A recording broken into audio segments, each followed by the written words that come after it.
Audio article by the Common Constitutionalist entitled, "Only the Right Can Exploit Children." There are some bedrock truisms in America today, all meticulously crafted by the left over the years. One is that, all things being equal, the private sector is inherently selfish and self-serving, whereas the public sector is selfless, looking only to benefit those they serve. Another is that the rich do not now, nor will they ever, pay their fair share, and the only way they got rich is on the backs of the poor. Of course, no one has ever asked them what number or percentage equates to their fair share. And still another truism is that Republicans are exploitive and Democrats are not. To prove this point, I give you two juxtaposing cases. You may recall the young man from Georgia, C.J. Pearson. The self-professed young black conservative became an instant internet sensation when last year he posted his first YouTube video calling out our president for not loving this country, doubling down on Rudy Giuliani's comments excoriating our dear ruler.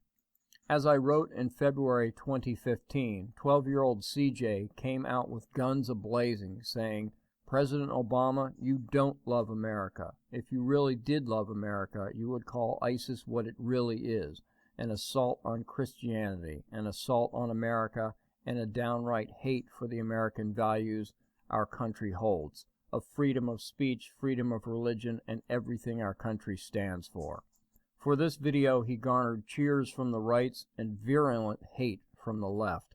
And this takes me back to one of the bedrock truisms I quoted above. Young Mr. Pearson dove unknowingly headfirst into the political shark tank and was called every name in the book for it, but mostly the left accused the Republicans of exploitation. They claimed there is no way a 12-year-old kid could craft that dialogue on his own. He is just a shill for the right, standing in front of the camera, reading someone else's script. They were incensed that the right would use a child in such a way, referring to CJ as a pawn and a prop in brown face, because no black child can ever be conservative or call out our dear president. Yet it is evidently perfectly fine for a 9-year-old black child to spout Black Lives Matter type nonsense. That's not exploitative at all. Earlier this week, the City Council of Charlotte, North Carolina, were treated to what I'm sure was an impromptu speech by little Ziana Oliphant. The 9-year-old child stood in front of the council, a crowded gallery, and a camera, as she wept, saying she feels we are treated differently than other people because of our color. Within 30 seconds, the little girl started crying. We then hear a rather stern female voice coming from the gallery commanding, "Do not stop." To me, it sounds like a mother scolding her child. Now, this is not exploitive at all. "We are black people, and we shouldn't have to feel like this," she continued through the tears. "We shouldn't have to protest because y'all are treating us wrong. We do this because we need to have rights." Little Ziana explains that she was born and raised in Charlotte and that she never felt this way until now.